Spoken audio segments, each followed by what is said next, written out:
la clase pasada. Bien. Terminamos el tema de principios para una vida victoriosa, ¿verdad? Y nos fue muy bien. ¿No vinieron? Sí, muy bien.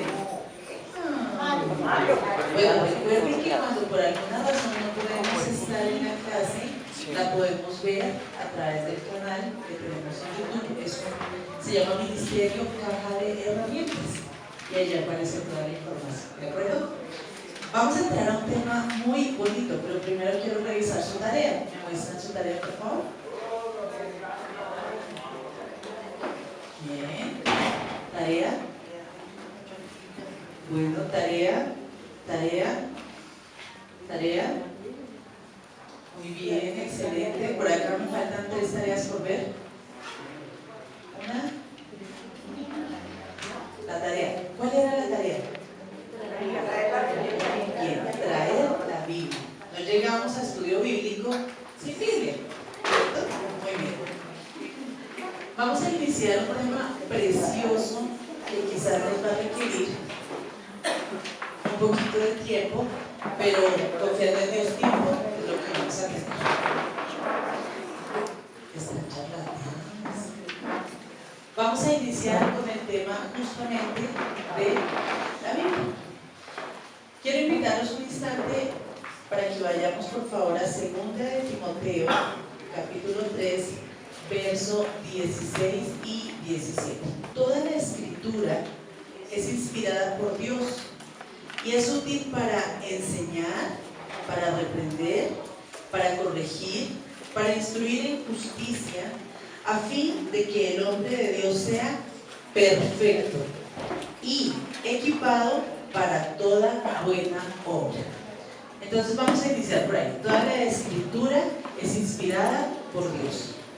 Aparte de haber sido inspirada por Él, porque Él fue quien instruyó, quien dijo que era lo que debía aparecer allí, tiene una función. Entonces, la palabra de Dios, la Biblia, es útil para enseñar. ¿Nos enseña o no nos enseña? Todo el tiempo aprendemos. Para reprender. ¿Qué es reprender? Exactamente. Hacernos caer en cuenta del error. Y luego dice para corregir, para instruir en justicia, y tiene una finalidad: que el hombre o la mujer de Dios sea perfecto y que se encuentre enteramente preparado. ¿Para qué? Me gusta esa parte. Para toda buena obra. Ustedes y yo nos estamos entrenando o preparando o instruyendo en la palabra porque necesitamos hacer bien toda buena obra. ¿De acuerdo? Esa es realmente la finalidad. Muy bien. Yo me voy a tomar la libertad de... Yo sé que es muy superficial, pero quiero tomarme la libertad de hacer un estudio un poquito más profundo y para todos va a ser muy útil. Vamos a iniciar entonces con una generalidad.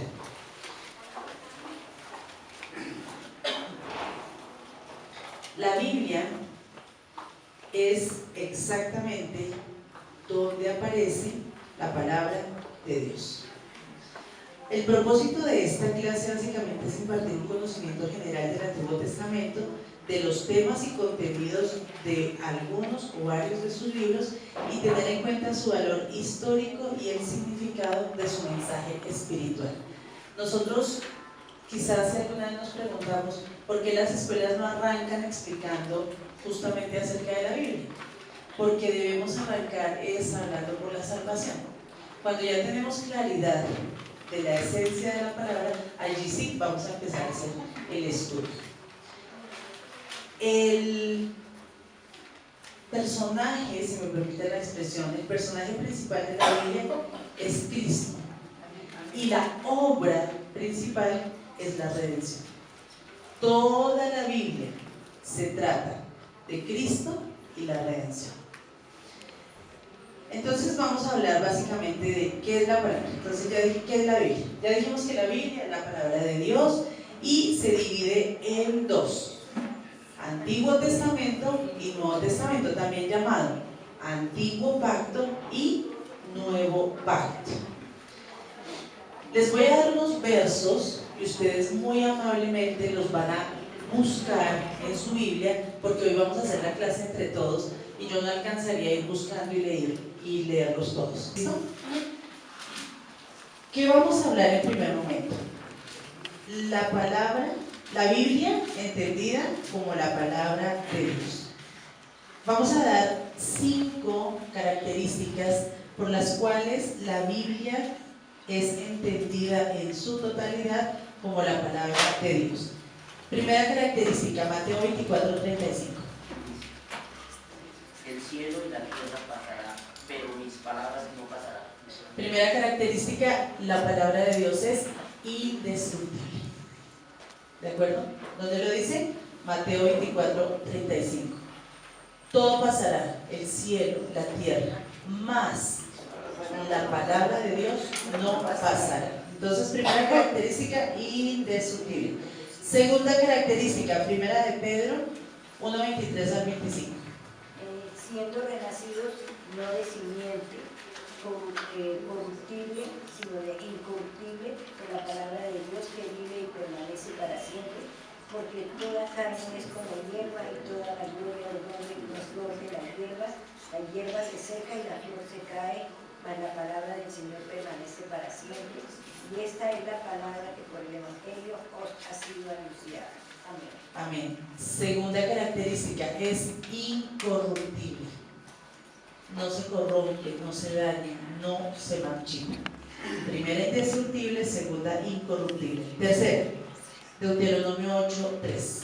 Y te afligió y te hizo tener hambre, y te sustentó con maná, comida que no conocías tú, ni tus padres la habían conocido, para hacerte saber que no solo de pan vivirá el hombre, mas de todo lo que sale de la boca de Jehová vivirá el hombre. Amén. Mateo 4:4.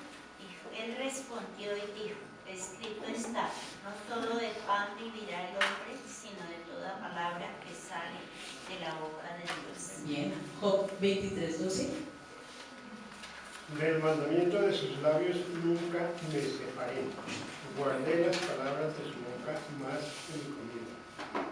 Amén. Tercera característica, la palabra de Dios es absolutamente indispensable para la humanidad. La necesitamos porque es nuestro alimento. Incluso puede llegar a ser más importante que el alimento físico. Entonces, primera, indestructible; segunda, incorruptible; tercera, indispensable para la humanidad, ya que se convierte en alimento.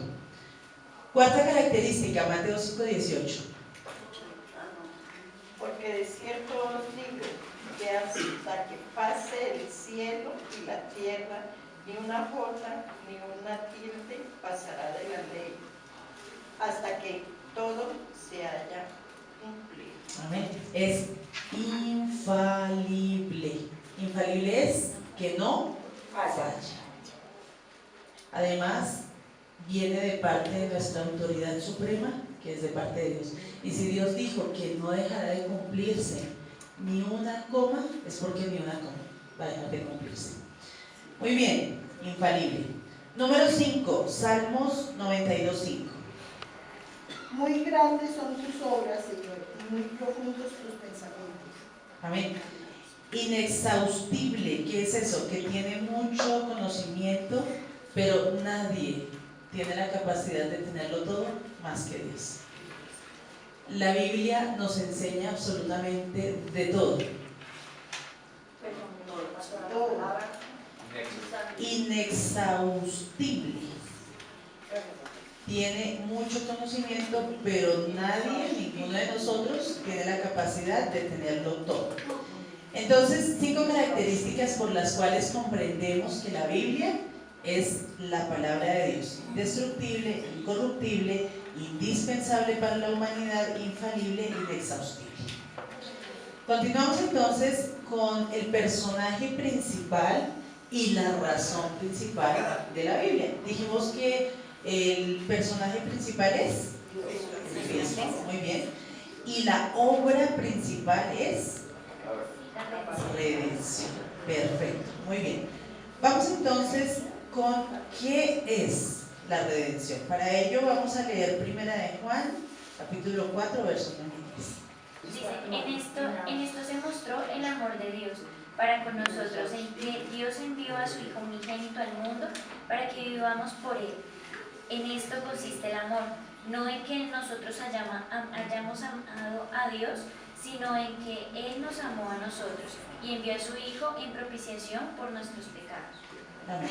Entonces nos está explicando que la persona principal de la Biblia es Cristo y la acción, la redención. Entonces, la redención es entender el propósito y el plan de Dios Padre. Que necesitamos humillarnos a través de la oración y entender que el Señor es quien trae salvación a nuestras vidas. B, vamos por favor con Mateo 20, 28. Amén. Como el Hijo del Hombre no vino para ser servido, sino para servir y para dar vida en rescate por muchos. Bien, y 1 Corintios 15, 3, 4. Con esta confianza quise ir primero a vosotros para que tuvieseis una segunda gracia. Muy bien, entonces nos habla de B, el plan de Dios llevado a cabo por el Hijo. ¿Qué trajo el Señor Jesucristo a nuestras vidas? Lo vimos en la primera clase. Salvación. ¿Qué más trajo? Redención. Muy bien. ¿Y qué más trajo? Muy bien. Vida eterna. C. Es revelada por el Espíritu Santo. Esto aparece en Juan 16, 7, 9. Yo os digo la verdad. Os conviene que yo me vaya, porque si no me fuera, el Consolador no vendría a vosotros. Mas si me fuere, os lo enviaré. Y cuando Él venga, convencerá al mundo de pecado, de justicia y de juicio. De pecado por cuanto no creen en mí. De justicia por cuanto voy al Padre y no me veréis más. Y de juicio por cuanto el príncipe de este mundo ha sido ya juzgado. Muy bien, dejemos hacer. Y también vamos a leer Juan 16, 13 y 14. Pero cuando venga el Espíritu de verdad, Él os guiará a toda la verdad, porque no hablará por su propia cuenta, sino que hablará todo lo que oyere, y os hará saber las cosas que habrán de venir. Él me glorificará, porque tomará de lo mío y os lo hará saber. Amén. A ver, la idea de darles los versos es que ustedes tengan el soporte bíblico, ¿sí? Pero no quiero que se vayan a confundir en eso. Les voy a repetir entonces. La redención es A, el propósito y el plan de Dios Padre en nuestras vidas. B, el plan de Dios llevado a cabo por el Hijo. C, que es revelada únicamente a través del Espíritu Santo de Dios. Segunda parte. ¿Cuál es el propósito de la Biblia? A, vamos a leerlo en Romanos 10, 17. Así que la fe es por el oír y el oír por la palabra de Dios. Entonces, el propósito de la Biblia es proveer los fundamentos de fe en Dios para toda la humanidad. B, vamos a leer 2 Timoteo 3, 15. Y que desde la niñez ha sabido las sagradas escrituras, las cuales te pueden hacer sabio para salvación por la fe que es en Cristo Jesús. Muy bien, entonces B, hacer sabios para la salvación. B. Y C, es estrictamente doctrinal. Pretende en nuestras vidas la disciplina, la corrección, la instrucción, y que seamos justos para que nos hallemos perfectos y podamos hacer todo lo bueno que Dios pide de nosotros. Vamos a terminar acá. ¿A quién está dirigida exactamente la Biblia? Romanos 3, 1, 2, perdón. Romanos 3, 1, 2. ¿Qué ventaja tiene pues ser judío o de qué aprovecha la circuncisión? Digo en todas maneras, primero ciertamente que les ha sido confiada la palabra de Dios.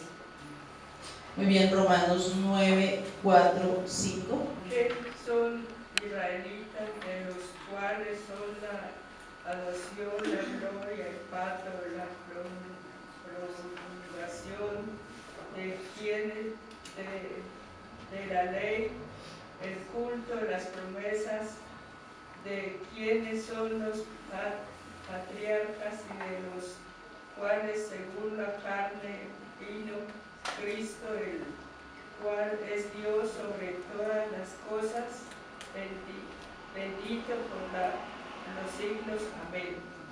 Amén. Primera de Corintios 10, 11. Y estas cosas les acontecieron como ejemplo, y están escritas para amonestarnos a nosotros, a quienes han alcanzado los fines de los siglos. Y segunda de Timoteo 3, 16, 17. Toda escritura es inspirada por Dios y útil para enseñar, para reprender, para corregir, para instruir en justicia, a fin de que el hombre de Dios sea perfecto, equipado para toda buena obra. Amén. La Biblia fue escrita primeramente para los judíos, pero también para todos nosotros, quienes hemos determinado ser hijos de Dios y estar bajo su gracia.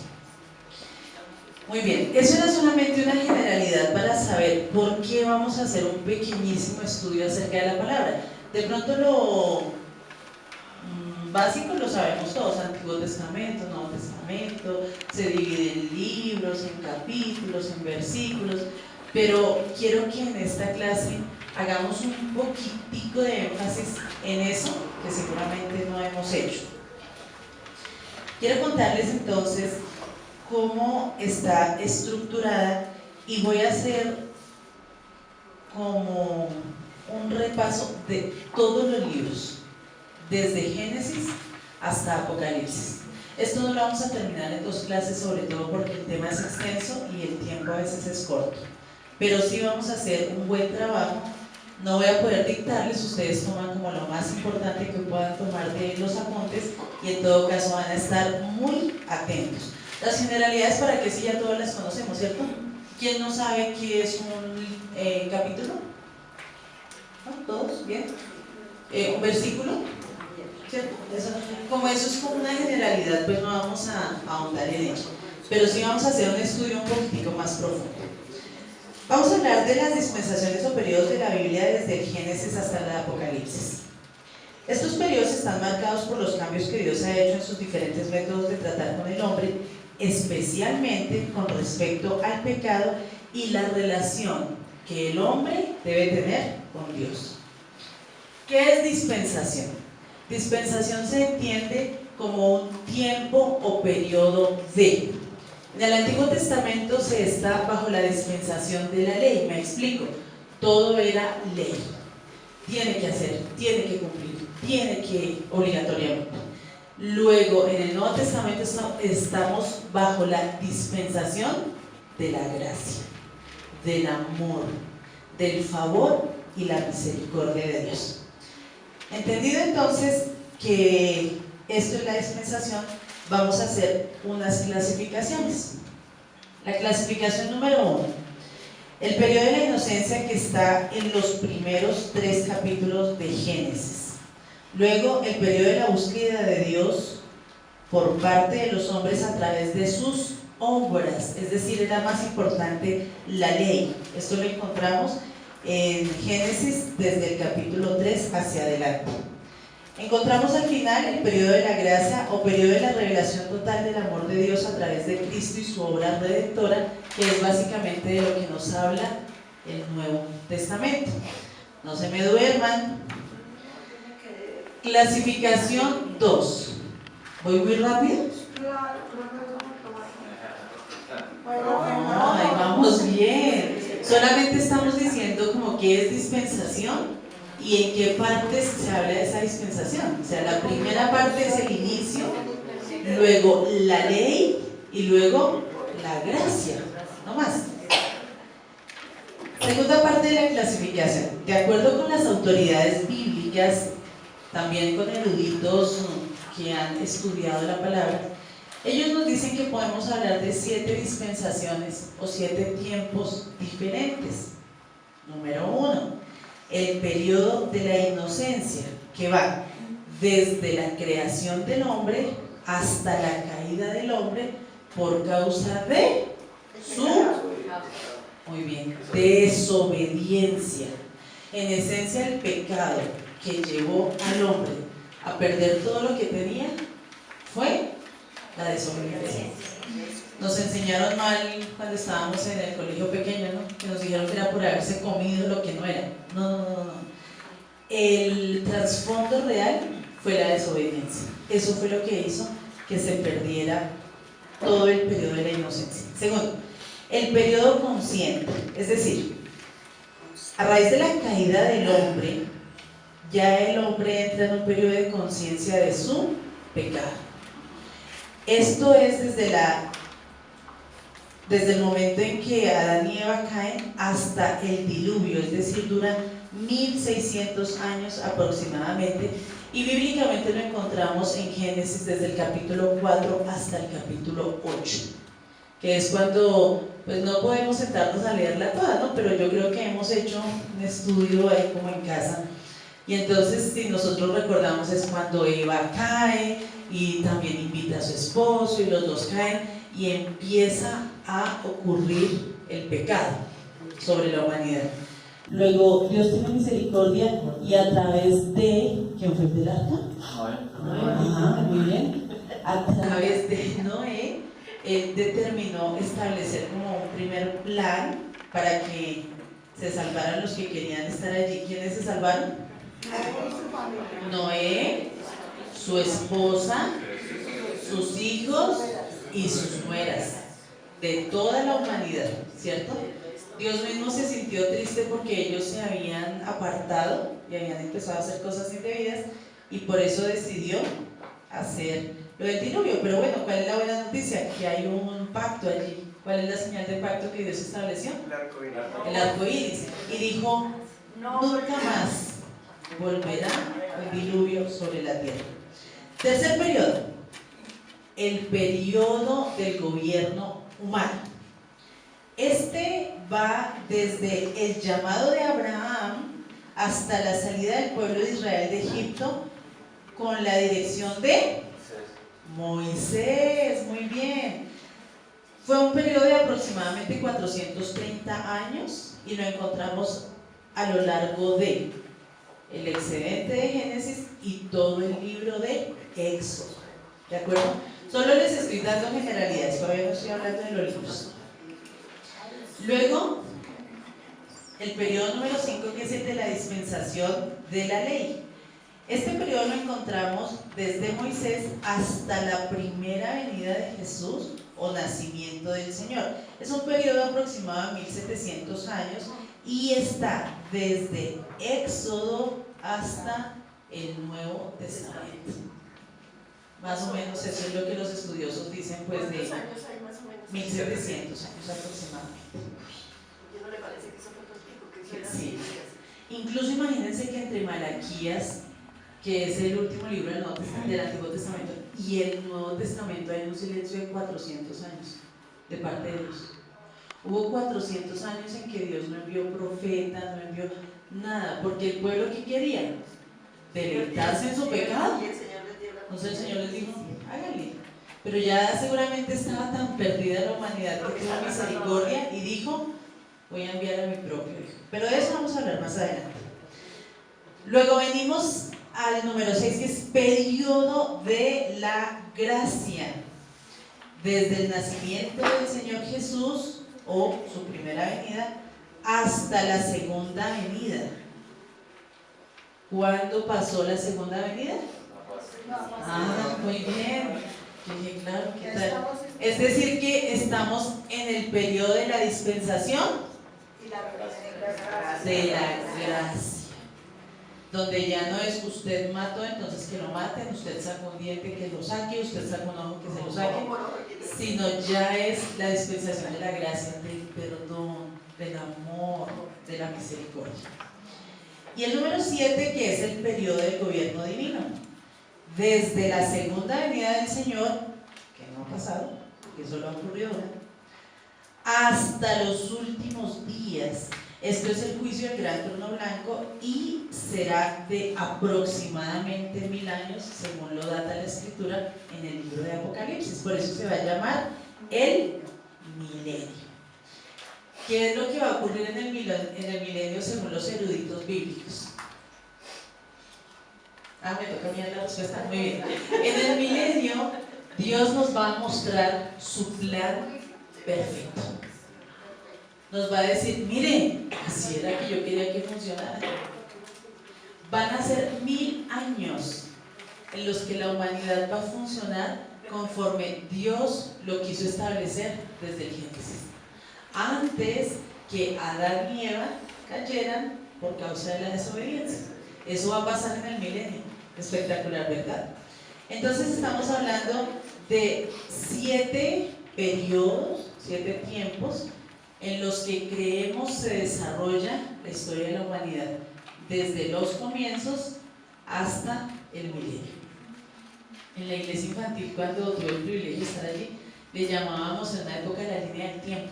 No se lo enseñábamos a los niños así, obviamente, era un poco más fácil de masticar, pero les íbamos haciendo el recorrido, parte por parte, hasta donde veíamos que ellos tenían la capacidad de comprender todo. Muy bien.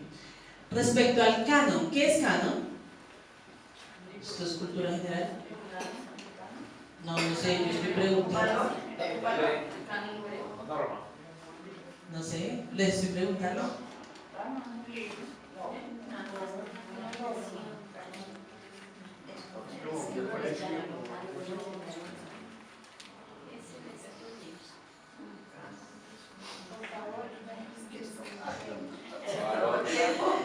Las reglas o la vara estándar con la que se mide es la que prueba la autenticidad y legitimidad. Para elaborar un canon se reúnen eruditos que son dirigidos por Dios a la hora de estructurar. Por eso es que tenemos nosotros básicamente 2 cánones de los que hablamos, el canon judío y el canon actual, ¿sí? Porque si estamos hablando de reglas o de estándares, tenemos que necesariamente separar Antiguo Testamento del Nuevo Testamento, porque incluso en los evangelios nos dicen, se te fue dicho ojo por ojo, diente por diente, dice el Señor, mas yo te digo que si tu hermano te pega en una mejilla, bueno, ¿y eso ya qué es? ¿Qué nos está enseñando él? Perdón, claro que sí. Y si tu hermano te pide tu camisa, dale aún más la capa. Es decir, si le están pidiendo la camiseta, quítesela, pero si puede también compártale la chaqueta, ¿cierto? ¿Qué nos están enseñando ahí? Perdón, misericordia. Mientras que las reglas del Antiguo Testamento, ¿cómo eran? ¿Le hicieron? Porque prácticamente así funcionaba. Y en el Antiguo todos aprendieron a funcionar de esa manera. Exacto. Todo el tiempo bajo la ley. Luego vino el tiempo de la gracia y estamos todavía en él. Muy bien. Vamos a hablar de la clasificación de los libros del Antiguo Testamento. Y luego sí vamos a hacer un breve recuento de cada uno de ellos. El Antiguo Testamento se divide en los libros del Pentateuco, B, libros históricos, C, libros poéticos, D, libros proféticos. ¿Cuál es el Pentateuco?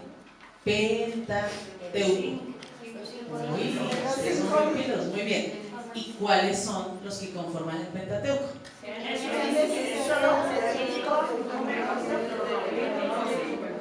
Como que no lo sabemos al revés, ¿no? Génesis, Éxodo, Levítico, Números, Deuteronomio. ¿Y ¿Y por qué se llama penta? Exactamente. ¿Por qué la importancia de sabernos los libros en orden? Porque nosotros no podemos, exactamente, y no podemos cambiar el orden cronológico en el que ocurrieron las cosas y además aparecen establecidas así en la palabra. Yo no puedo venir a hablar primero de Deuteronomio y después de Génesis, porque Génesis significa eso, el libro de los comienzos. Muy bien. Entonces ya dijimos que el significado de estos 5 libros es la manera como Dios anuncia y comienza a revelar su plan de salvación. Génesis, Éxodo, Levítico, Números, Deuteronomio. Más adelante vamos a estar revisando un poquito acerca de cada uno de ellos. El contenido de estos libros es básicamente de los 5: creación del universo, creación del hombre, caída del hombre, promesa de redención, institución de leyes morales, civiles, sociales y políticas. Acordémonos de Levítico. Levítico son leyes, ¿verdad? El tabernáculo como morada de Dios, el sacerdocio, la celebración de fiestas como memoria del pasado, los primeros líderes de la humanidad y los primeros tipos o sombras de Jesús, ¿cierto? Porque desde allí ya nos están hablando de nuestro Redentor. B. Los libros históricos están organizados de la siguiente manera. Uno comprende el periodo de gobierno del hombre, que son Josué, Jueces y Ruth. Recordemos que en principio no había gobernantes sobre la tierra, sino que todos vivían en un ambiente de armonía, de tranquilidad, de paz. Pero el hombre mismo empezó a pedir rey. ¿Y qué hizo Dios? Pues les dio rey, ¿cierto? El segundo periodo comprende justamente el periodo de los reyes, que son Primera de Samuel, Segunda de Samuel, Primera de Reyes, Segunda de Reyes, Primera de Crónicas y Segunda de Crónicas. Y la última subdivisión, que es el retorno del exilio, y aparecen Esdras, Nehemías y Esther. Esos son los libros históricos. ¿Qué es historia? Muy bien. Narración de hechos antiguos que ciertamente ocurrieron. Por eso se llama historia, porque ocurrió y nos lo cuentan para que nosotros sepamos acerca de la antigüedad. Muy bien. Tenemos también C, los libros poéticos. Estos son de estilo literario. Ellos son el libro de Job, el libro de los Salmos, el libro de los Proverbios, el libro de Eclesiastés y el libro de Cantares de los Cantares, que son poesía. Muchas veces nosotros nos sentamos a leer un proverbio y cómo aprendemos, ¿verdad? O un salmo, mucho más Cantar de los Cantares. Es hermoso, precioso, muy bien. Y finalizamos con los libros proféticos. Son los últimos 17 libros del Antiguo Testamento y están subdivididos en profetas mayores y profetas menores. Los profetas mayores son Isaías, Jeremías, Lamentaciones, Ezequiel, Daniel. Y los profetas menores, Oseas, Joel, Amós, Abdías, Jonás, Miqueas, Nahum, Habacuc, Sofonías, Ageo, Zacarías y Malaquías. ¿Cuántos son los profetas menores? Se los acabé de leer. No los contamos. Dile cuántos, no cuáles. Bueno, ahí les dejo la tarea. Muy bien. Como ya se nos acabó el tiempo, para la siguiente clase vamos a dejar pendiente iniciar el recorrido por cada uno, pero les voy a dar el abrebocas. Génesis es el primer libro del Pentateuco, también llamado libro del nacimiento o de los comienzos.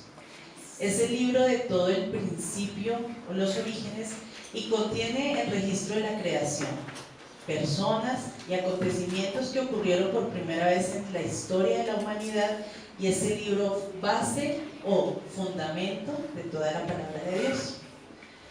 Su autor fue Moisés, muy bien. Hijo de padres judíos, pero adoptado por egipcios.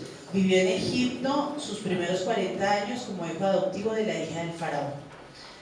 Los pactos y promesas que encontramos en el libro de Moisés son, si los quieren conocer, vengan a la otra clase. ¿Pensaron que les iba a dar toda la información? No, eso se llama suspenso. Uy, ¿qué será? ¿Qué será? Yo vengo en 8 días.